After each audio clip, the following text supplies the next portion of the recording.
Hello दोस्तों, government ITI study channel पर आप सभी का स्वागत है। दोस्तों, जैसा कि आप सभी को ज्ञात है कि आईटीआई की ऑनलाइन परीक्षा डीजीटी द्वारा निमी पोर्टल से ऑनलाइन कराई जा रही हैं। इसलिए दोस्तों, हम आप सभी को इस ऑनलाइन परीक्षा में पूछे जाने वाले 100% सेम टू सेम वही क्वेश्चन कराने वाले हैं जो आपकी परीक्षा में पूछे जाएंगे। दोस्तों, यह video ITI electrician second year के लिए हैं। दोस्तों, आईटीआई की इलेक्ट्रीशियन की ऑनलाइन परीक्षा में 40 क्वेश्चन पूछे जाएंगे जो कि आपके थ्योरी से होंगे और 20 क्वेश्चन वर्कशॉप कैलकुलेशन से होंगे। दोस्तों, हम आईटीआई इलेक्ट्रीशियन की ऑनलाइन परीक्षा के लिए हम इलेक्ट्रॉनिक प्रैक्टिस का पार्ट 2 कराने वाले हैं। यह वीडियो पार्ट 9 है अभी तक की सीरीज का, जिसमें हम 500 से भी कम क्वेश्चन कराने वाले हैं और हम जिन क्वेश्चनों को कराएंगे उनमें से आपके 100% वही सेम टू सेम क्वेश्चन मिलेंगे। इससे बाहर कुछ भी नहीं जाने वाला है। तो दोस्तों, आपको आईटीआई एग्ज़ाम में 100% आपको सफलता ज़रूर मिलेगी आप सभी के लिए। इसलिए अभी भी मौका है। यही प्रश्न आपके एग्ज़ाम में सेम टू सेम मिलने वाले हैं। इसमें कोई भी चेंज नहीं होने वाला है। आपको किसी भी किताब की पढ़ने की आवश्यकता नहीं है। आप इन्हीं क्वेश्चनों को पढ़कर आप आईटीआई इलेक्ट्रीशियन सेकेंड ईयर का एग्ज़ाम निकाल सकते हैं। तो दोस्तों, यदि वीडियो पर नए हैं तो वीडियो को लाइक और शेयर ज़रूर कर दें। दोस्तों, वीडियो को बनाने में बहुत मेहनत लगती है और आप वीडियो को अपने दोस्तों को, सभी को, कॉलेज के फ्रेंड को शेयर और सब्सक्राइब ज़रूर करवा दें। तो चलिए वीडियो को शुरू करते हैं। Question number 36, which logic gate refers the truth table, अर्थात सत्य तालिका किस लॉजिक गेट को संदर्भित करती है। तो दोस्तों, इस क्वेश्चन का राइट आंसर क्या है। तो दोस्तों, आपको एक तालिका दी गई है। यह कौन से गेट को संदर्भित करती है। आपको ये गेट याद रख लेने हैं। इनकी तालिका बुक से आप याद भी रख सकते हैं यदि आप रखना चाहें। लेकिन आपको यही क्वेश्चन आपके सेम टू सेम एग्जाम में पूछे जाने वाले हैं। इनसे बाहर कोई भी क्वेश्चन नहीं आने वाला है। दोस्तों, मैं आपको 100% आपको विश्वास दिलाता हूँ कि यहीं से आपके क्वेश्चन पूछे जाएंगे। आपको इन क्वेश्चनों को या तो याद कर लें या रट लें। इनसे बाहर कुछ भी नहीं आने वाला है आईटीआई इलेक्ट्रीशियन की परीक्षा में। तो दोस्तों, इस क्वेश्चन का राइट आंसर है नोर गेट। तो दोस्तों, यह लॉजिक गेट की तालिका नोर गेट की है। तो दोस्तों, इस क्वेश्चन का आपका राइट आंसर सी हो जाएगा। Question number 37, what is the use of time based control switch और नोब इन द सीआरओ, अर्थात सीआरओ में टाइम बेस्ड कंट्रोल स्विच या नोब का उपयोग क्या है। तो दोस्तों, सीआरओ में टाइम बेस्ड कंट्रोल स्विच या नोब का उपयोग क्या है। तो दोस्तों, इसका उपयोग है सेलेक्ट स्वीप स्पीड, अर्थात स्वीप स्पीड का चयन करें। तो दोस्तों, इस क्वेश्चन का आपका राइट आंसर ए हो जाएगा। दोस्तों, ये क्वेश्चन आपके एग्जाम में सेम टू सेम मिलने वाले हैं। इनमें कोई भी चेंज नहीं होने वाला है। मैं आपको एक बार फिर बताता हूँ, इनमें आपको कोई भी चेंज नहीं होने वाला है। तो दोस्तों, वीडियो को लाइक और शेयर जरूर कर दें अपने दोस्तों के साथ, जिससे उन्हें भी बेनिफिट मिल सके। Question number 38, why a snubber circuit is used to the triac motor control circuit, अर्थात ट्रायक मोटर नियंत्रण सर्किट में एक स्नबर सर्किट का उपयोग क्यों किया जाता है। तो दोस्तों, इसका उपयोग क्यों किया जाता है, तो इसका राइट आंसर देना है टू अवॉइड फॉल्स ट्रिगर, अर्थात गलत ट्रिगर से बचने के लिए। तो दोस्तों, इस क्वेश्चन का राइट आंसर आपका ए हो जाएगा, जो कि आपको याद रख लेना है। ए इसका राइट आंसर है। Question number 39, what is the output DC voltage in half wave rectifier if the output AC voltage is 24 voltage. तो दोस्तों, हाफ वेव रेक्टिफायर में आउटपुट डीसी वोल्टेज क्या है यदि इनपुट एसी वोल्टेज 24 वोल्टेज है। तो दोस्तों, मैं आपको एक बात बताता हूँ कि इन क्वेश्चनों को आपको यदि आप सोल्व करना चाहते हैं यदि कोई न्यूमेरिकल क्वेश्चन आपका पूछा जाता है तो आप इनके फॉर्मूले बुक से देखकर भी सोल्व कर सकते हैं, अन्यथा आपको किसी भी प्रकार की सोल्व करने की आवश्यकता नहीं है। आपको ये क्वेश्चन आपके एग्जाम में 100% सेम टू सेम देखने को मिलेंगे। इनमें किसी भी प्रकार का एक अक्षर या एक शब्द भी चेंज नहीं होने वाला है। तो दोस्तों इस क्वेश्चन का राइट आंसर आपका 39 का 10.8 वोल्टेज हो जाएगा, यानी 10.8 वोल्टेज इसका राइट आंसर है। Question number 40, why most of semiconductor devices are made by silicon compared to germanium, अर्थात जर्मेनियम की तुलना में सिलिकॉन द्वारा अधिकांश अर्धचालक क्यों बनाए जाते हैं। तो दोस्तों इस क्वेश्चन का आपको राइट आंसर देना है कि जर्मेनियम की तुलना में सिलिकॉन द्वारा अर्धचालक यानी सेमीकंडक्टर क्यों बनाए जाते हैं। तो दोस्तों इस क्वेश्चन का राइट आंसर है हाई बैरियर वोल्टेज, अर्थात उच्च बाधा वोल्टेज यह प्रदान करता है। तो इस क्वेश्चन का आपका राइट आंसर हो जाएगा। तो दोस्तों आपको इस क्वेश्चन का राइट आंसर ये याद रख लेना है।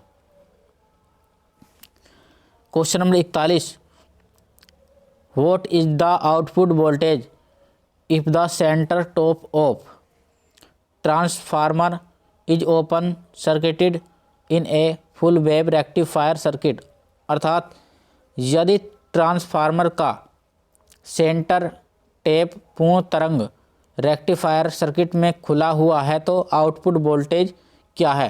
तो दोस्तों इस क्वेश्चन का आपका राइट आंसर क्या हो जाएगा। दोस्तों आपको वीडियो को कई बार देखना है जिससे आप क्वेश्चनों को भली भांति याद रख सकें। तो दोस्तों इन क्वेश्चन से बाहर कोई भी क्वेश्चन आपका नहीं पूछे जाने वाला है। तो इस क्वेश्चन का आंसर क्या है, 0 वोल्टेज, अर्थात 0 वोल्टेज इसका राइट आंसर है। तो दोस्तों इस क्वेश्चन का आपका राइट आंसर हो जाएगा। Question number 42, which oscillator provides high accurate stable frequency, अर्थात कौन सा दोलक उच्च सटीक स्थिर आवृत्ति प्रदान करता है। तो दोस्तों इनमें कौन सा दोलक उच्च सटीक स्थिर आवृत्ति प्रदान करता है, तो आपको राइट आंसर बताना है। तो दोस्तों इसका राइट आंसर है आपका हॉर्टले ऑसिलेटर। तो दोस्तों हॉर्टले ऑसिलेटर इस क्वेश्चन का राइट आंसर हो जाएगा। तो दोस्तों आपका इस क्वेश्चन का आपका राइट आंसर हो जाएगा। Question number 43, what is the characteristic property of base material in a transistor, अर्थात एक ट्रांजिस्टर में आधार सामग्री का विशेष गुण क्या है। तो दोस्तों इस क्वेश्चन का आपको राइट आंसर देना है कि एक ट्रांजिस्टर में आधार सामग्री का विशेष गुण क्या है। तो इसका राइट आंसर है लाइटली डोपिड एंड वेरी थिन, अर्थात हल्के से डोप किया हुआ और बहुत पतला। तो दोस्तों इस क्वेश्चन का आपका राइट आंसर हो जाएगा। तो दोस्तों क्वेश्चन नंबर 43 का राइट आंसर आपका ए है।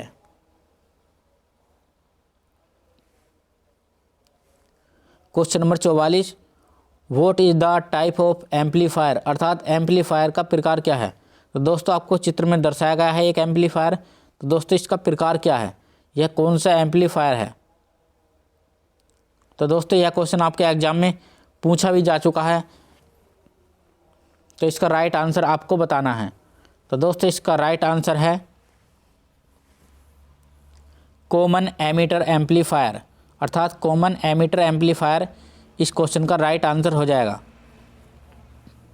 तो दोस्तों इस क्वेश्चन का राइट आंसर आपका डी हो जाएगा, जो कि आपको याद रख लेना है, आपके एग्जाम की दृष्टि से बहुत ही महत्वपूर्ण है। Question number 45, which resistor determines the voltage gain in A common ammeter amplifier, अर्थात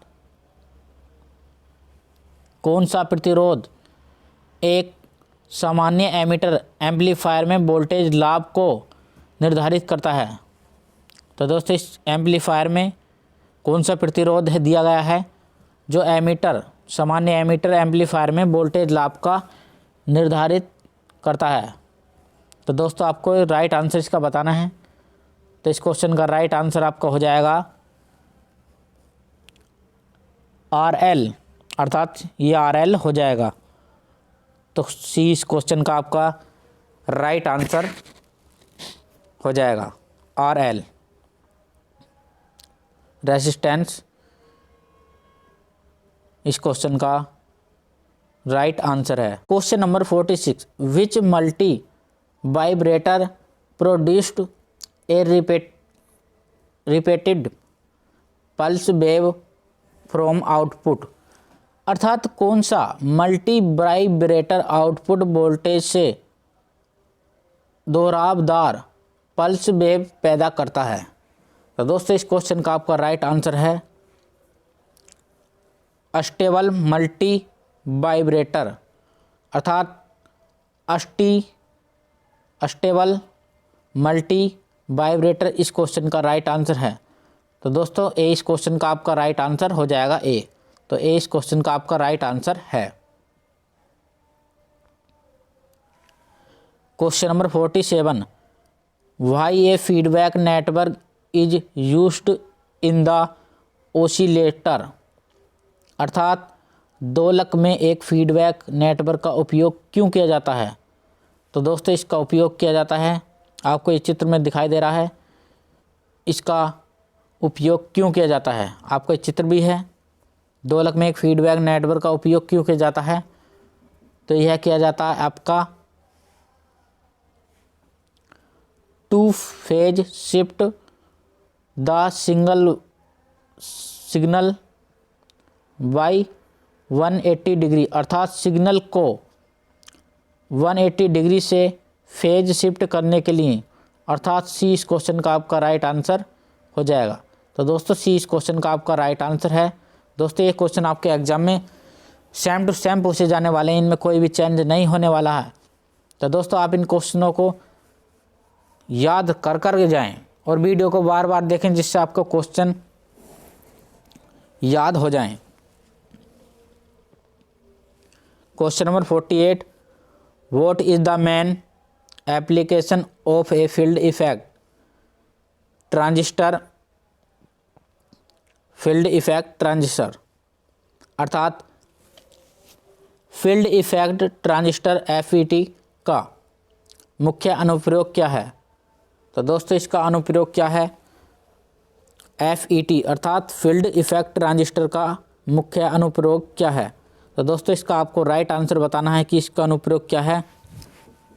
तो इसका उपयोग है वोल्टेज कंट्रोल डिवाइस, अर्थात वोल्टेज नियंत्रण डिवाइस। तो दोस्तों इस क्वेश्चन का आपका राइट आंसर ए हो जाएगा।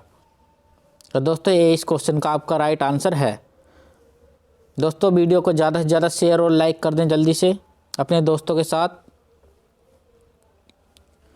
Question number 49, what is the main function of unijunction transistor, अर्थात UJT, अर्थात यूनी जंक्शन ट्रांजिस्टर UJT का मुख्य कार्य क्या है। तो दोस्तों इसका मुख्य कार्य है रिलैक्सन ओसिलेटर, अर्थात रिलैक्सन ओसिलेटर इस क्वेश्चन का राइट आंसर हो जाएगा। तो दोस्तों ये इस क्वेश्चन का आपका राइट आंसर है जो कि आपको याद रख लेना है। दोस्तों ये क्वेश्चन वेरी वेरी इंपॉर्टेंट है जो आपके एग्जाम में पूछे जाएंगे। Question number 50, how the gate terminal of n channel JFET biased, अर्थात एन चैनल JEFT का गेट टर्मिनल कैसे अभिन्नत है। तो दोस्तों इसका राइट आंसर आपको देना है। तो दोस्तों इसका राइट आंसर है gates are reverse biased the source, अर्थात गेट्स सोर्स के साथ पक्ष अभिन्नत है। तो दोस्तों डी इस क्वेश्चन का आपका राइट आंसर हो जाएगा। तो डी इस क्वेश्चन का आपका राइट आंसर है। Question number 51, what is the total turn on time अर्थात TON turn on time while transistor makes ए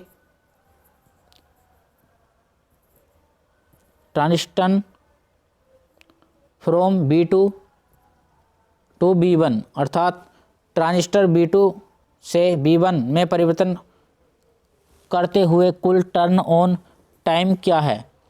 तो दोस्तों आपको इस ग्राफ दिखाई दे रहा है, तो इसमें टर्न ऑन टाइम क्या है, जो कि वोल्टेज B2 से B1 में परिवर्तित हो जाता है। तो दोस्तों आपको इसका राइट आंसर बताना है। तो इसका राइट आंसर क्या है, टर्न ऑन टाइम बताना है आपको।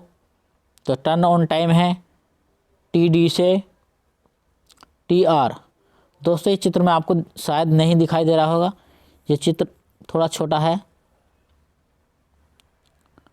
तो आपको इसका राइट आंसर याद रख लेना है। TD से TR अर्थात C इस क्वेश्चन का आपका राइट आंसर हो जाएगा C। तो C इस क्वेश्चन का आपका राइट आंसर है, जो कि आपका TD से आपका TR तक जाता है, ये टर्न ऑन टाइम अर्थात TD प्लस TR इसका राइट आंसर हो जाएगा। दोस्तों ये क्वेश्चन आपको सेम टू सेम मिलने वाला है, इसमें कोई भी चेंजेस की आवश्यकता नहीं है। Question number 52, which device is made up of using the methods of point connect grown diffusion and alloy junctions अर्थात बिंदु संपर्क विकसित डिफ्यूजन और मिश्र धातु जंक्शनों के तरीकों का उपयोग करके किस उपकरण का निर्माण किया जाता है। तो दोस्तों इसमें आपका किस उपकरण का निर्माण किया जाता है, वेरी वेरी इंपॉर्टेंट क्वेश्चन आपके एग्जाम के लिए। तो दोस्तों इसमें आपका ट्रांजिस्टर का उपयोग किया जाता है, जिसमें आपके बिंदु संपर्क विकसित डिफ्यूजन और मिश्र धातु जंक्शनों के तरीके का अनुप्रयोग करके ट्रांजिस्टर का उपयोग किया जाता है। तो दोस्तों D इस क्वेश्चन का आपका राइट आंसर हो जाएगा।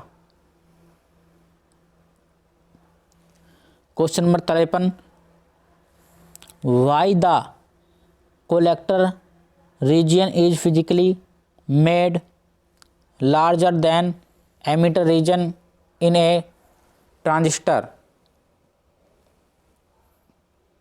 अर्थात एक ट्रांजिस्टर में कलेक्टर क्षेत्र भौतिक रूप से उत्सर्जक क्षेत्र से बड़ा क्यों बनाया जाता है। तो दोस्तों इस क्वेश्चन का आपका राइट आंसर देना है। तो इसका राइट आंसर क्या है, तो इसका राइट आंसर है it has to dissipate more heat अर्थात इसे अधिक गर्मी का प्रसार करना पड़ता है। तो दोस्तों इस क्वेश्चन का आपका राइट आंसर हो जाएगा A। तो A इस क्वेश्चन का आपका राइट आंसर हो जाएगा, जो कि दोस्तों आपको याद रख लेना है।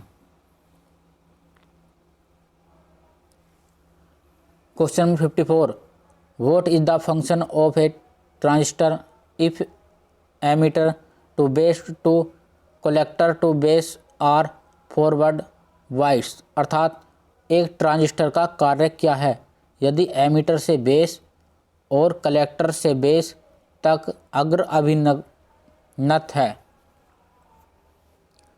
तो दोस्तों इसका राइट आंसर है एक्ट आर क्लोज्ड स्विच अर्थात एक बंद स्विच के रूप में कार्य करता है। तो दोस्तों डी इस क्वेश्चन का आपका राइट आंसर हो जाएगा। यदि एमीटर से बेस और कलेक्टर से बेस तक अभिन्नत है तो ट्रांजिस्टर का कार्य है एक स्विच के रूप में कार्य करता है, बंद स्विच के रूप में। तो डी इस क्वेश्चन का आपका राइट आंसर हो जाएगा।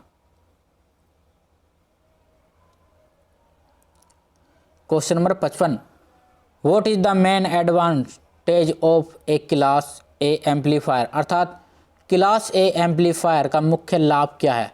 तो दोस्तों इसमें आपको लाभ बताना है कि क्लास ए एम्पलीफायर का मुख्य लाभ क्या है। तो इसका मुख्य लाभ है दोस्तों मिनिमम डिस्टोर्शन अर्थात न्यूनतम विकृति। तो दोस्तों ए इस क्वेश्चन का आपका राइट आंसर हो जाएगा। तो दोस्तों ए इस क्वेश्चन का आपका राइट आंसर है। क्लास ए एम्पलीफायर का मुख्य लाभ है न्यूनतम विकृति। क्वेश्चन नंबर 56, विच electronic circuit produced signal waves और पल्सेस विदाउट एन इनपुट। अर्थात कौन सा इलेक्ट्रॉनिक सर्किट बिना इनपुट के सिग्नल तरंगों या पल्सेस का उत्पादन करता है। तो दोस्तों इसमें आपको बताना है कि कौन सा इलेक्ट्रॉनिक सर्किट बिना इनपुट के सिग्नल तरंगों या पल्सेस का उत्पादन करता है। तो दोस्तों इस क्वेश्चन का आपका राइट आंसर है ओसिलेटर अर्थात दोलक। तो दोस्तों सी इस क्वेश्चन का आपका राइट आंसर हो जाएगा। तो सी इस क्वेश्चन का आपका राइट आंसर है। Question 57, which circuit is essential to maintain oscillations और waves in a oscillator circuit. अर्थात दोलक सर्किट में दोलनों या तरंगों को बनाए रखने के लिए कौन सा सर्किट आवश्यक है। तो दोस्तों दोलन सर्किट में दोलन या तरंगों को बनाए रखने के लिए कौन सा सर्किट आवश्यक है। तो दोस्तों इसमें आपका पॉजिटिव फीडबैक सर्किट की आवश्यकता होती है। तो दोस्तों डी इस क्वेश्चन का आपका राइट आंसर हो जाएगा। तो दोस्तों यदि आप चैनल पर नए हैं तो चैनल को सब्सक्राइब कर लें और वीडियो को ज़्यादा से ज़्यादा शेयर करें अपने दोस्तों, स्कूल के, कॉलेज के सभी फ्रेंड को, और शेयर और सब्सक्राइब जरूर करें। Question number 58, what is the main application of unijunction transistor. अर्थात यूनी जंक्शन ट्रांजिस्टर का मुख्य अनुप्रयोग क्या है। तो दोस्तों यूनी जंक्शन ट्रांजिस्टर का मुख्य अनुप्रयोग क्या है। तो इस क्वेश्चन का राइट आंसर है ट्रिगर सर्किट अर्थात ट्रिगर सर्किट इसका राइट आंसर है। अर्थात डी इस क्वेश्चन का आपका राइट आंसर हो जाएगा। Question number 59, which device has very high input impedance, low noise output, good linearity and low inter electrode capacity. अर्थात किस उपकरण में बहुत अधिक इनपुट प्रतिबाधा, कम शोर निर्गत, अच्छा रैखिकता और कम अंतर इलेक्ट्रोड क्षमता है। तो दोस्तों इस क्वेश्चन का आपका राइट आंसर हो जाएगा फील्ड इफेक्ट ट्रांजिस्टर अर्थात फील्ड इफेक्ट ट्रांजिस्टर। इस क्वेश्चन का आपका राइट आंसर हो जाएगा। तो दोस्तों सी इस क्वेश्चन का आपका राइट आंसर हो जाएगा। Question number 60, what is the difference in current control of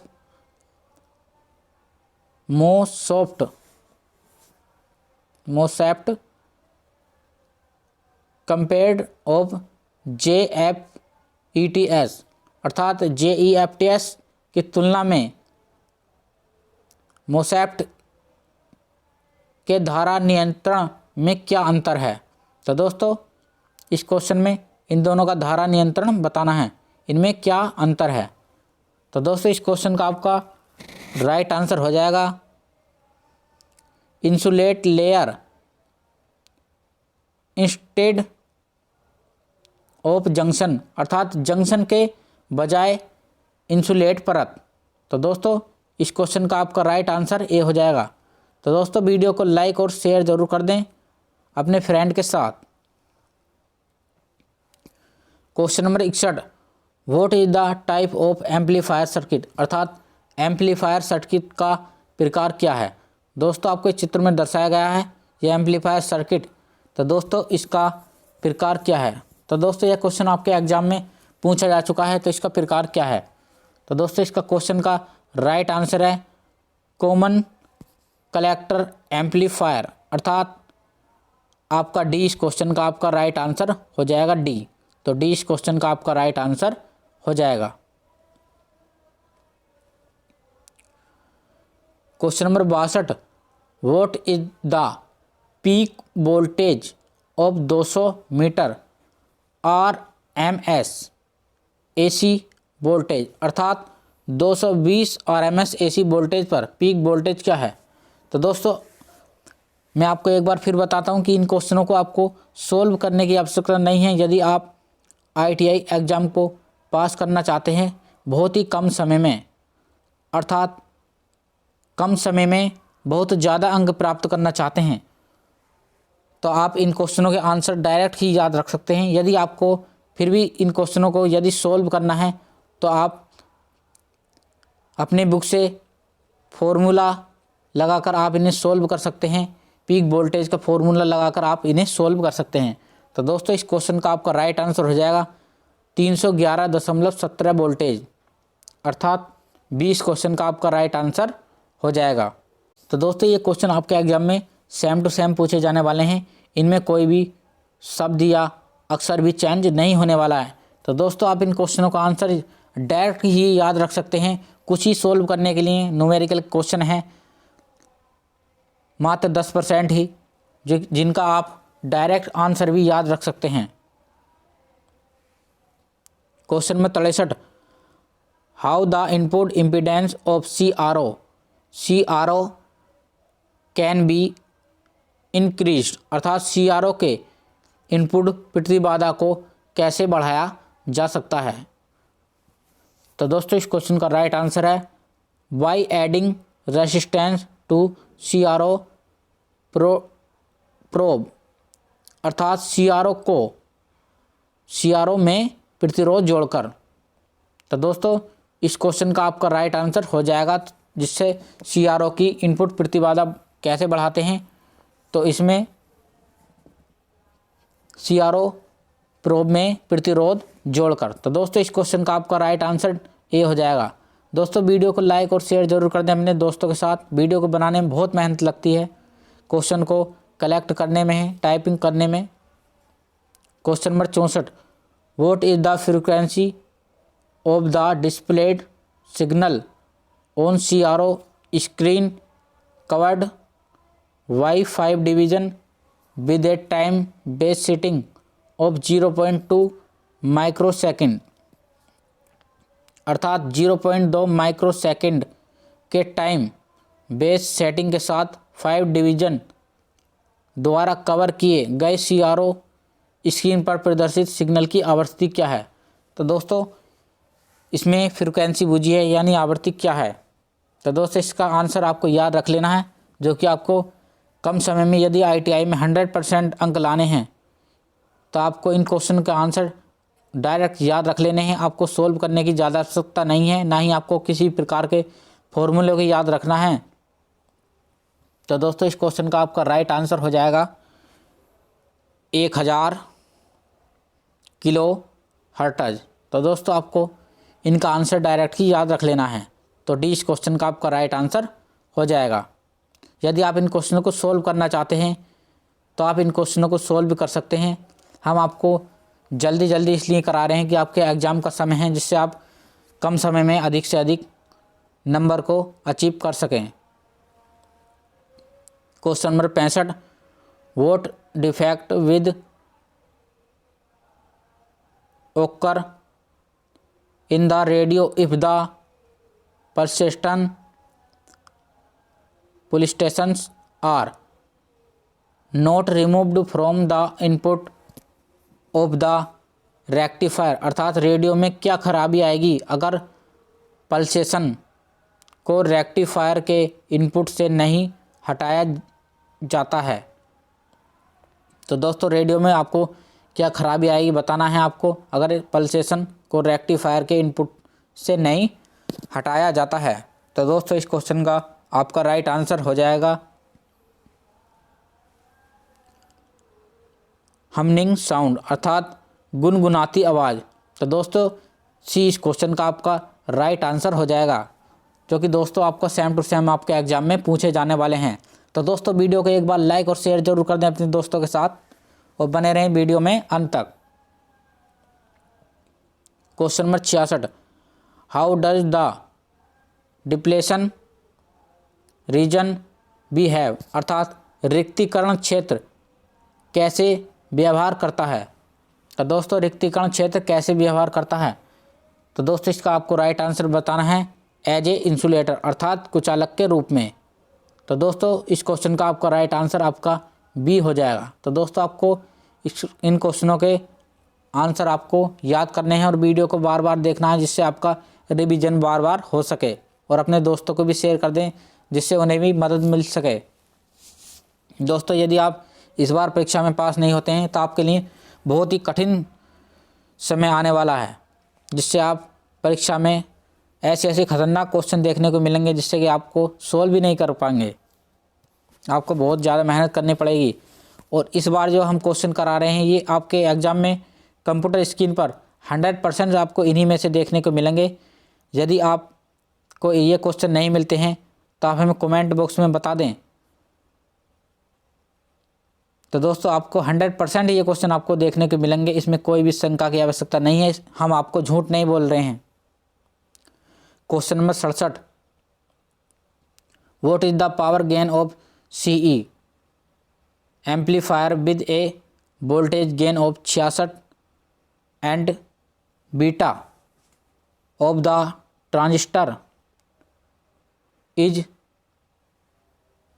100, अर्थात 66 के वोल्टेज लाभ और ट्रांजिस्टर के 100 बीटा के साथ सीई एम्पलीफायर की लाभ शक्ति क्या है। तो दोस्तों इसमें आपको एम्पलीफायर की लाभ शक्ति बताना है। तो दोस्तों आपको फॉर्मूला लगा लेना है यदि आपको सॉल्व करना है, यानी हम तो आपको डायरेक्ट आंसर ही बता रहे हैं जिससे आपके एग्जाम में 100% ये देखने को मिलेंगे, हम विश्वास के साथ कहते हैं। आप एक बार इन क्वेश्चनों को सॉल्व कर रहे हैं या आप बार बार प्रैक्टिस करें, इन क्वेश्चनों को आपको याद रख लेना है, या आप किसी भी प्रकार के डिजिट से याद रख लेते हैं, या सीई मिलेगा आपको किसी भी प्रतीक लिखकर, जैसे सीई है इसमें आपको इसका आंसर याद रख लेना है किसी भी अक्षर या प्रतीक से जो आपको समझ में आ सके।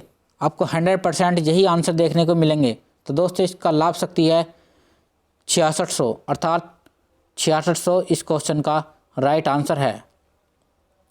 तो दोस्तों डी इस क्वेश्चन का राइट आंसर हो जाएगा, जो कि आपकी एम्पलीफायर की लाभ शक्ति है 6600। दोस्तों यदि आप इन्हें सोल्व करना चाहें तो आप सोल्व भी कर सकते हैं किताब से फॉर्मूले लगाकर। Question number 68, what is the effect if SCR is latched into conduction and gate currents is removed in DC, अर्थात क्या प्रभाव है अगर एससीआर को चालन में लेच किया जाता है और डीसी में गेट करंट हटा दिया जाता है। तो दोस्तों इसका राइट आंसर आपको बताना है, इसका राइट आंसर क्या है। तो दोस्तों इस क्वेश्चन का राइट आंसर है gate loses control over conduction, अर्थात गेट चालन पर नियंत्रण खो देता है। तो दोस्तों इस क्वेश्चन का आपका राइट आंसर डी हो जाएगा, जो कि गेट चालन का नियंत्रण खो देता है। तो दोस्तों इस क्वेश्चन का आपका राइट आंसर डी हो जाएगा। Question number 69, what is the effect of pinch voltage in JFET, अर्थात जेएफईटी में पिंच ऑफ वोल्टेज का क्या प्रभाव है। तो दोस्तों इलेक्ट्रॉनिक प्रैक्टिस का यह लास्ट क्वेश्चन है, इसके आगे दूसरा टॉपिक शुरू होने वाला है। तो दोस्तों जेएफईटी में पिंच ऑफ वोल्टेज का क्या प्रभाव है। तो दोस्तों इसका राइट आंसर है ड्रेन करंट बिकम्स जीरो, अर्थात ड्रेन करंट शून्य हो जाता है। तो दोस्तों इस क्वेश्चन का आपका राइट आंसर बी हो जाएगा। तो दोस्तों यदि आपको वीडियो अच्छी लगी है तो वीडियो को लाइक और शेयर ज़रूर कर दें और वीडियो में अंत तक बने रहें। तो चलिए इस वीडियो को हम यहीं पर अंत करते हैं। इलेक्ट्रॉनिक प्रैक्टिस का यह चैप्टर आपका कंप्लीट हो जाता है। तो दोस्तों अपने फ्रेंड और स्टूडेंट या टीचर को ज़रूर शेयर कर दें, जिससे वो स्टूडेंट के लिए सभी को वीडियो प्रोवाइड करा दें। तो दोस्तों वीडियो देखने के लिए बहुत बहुत धन्यवाद। जय हिंद, जय भारत।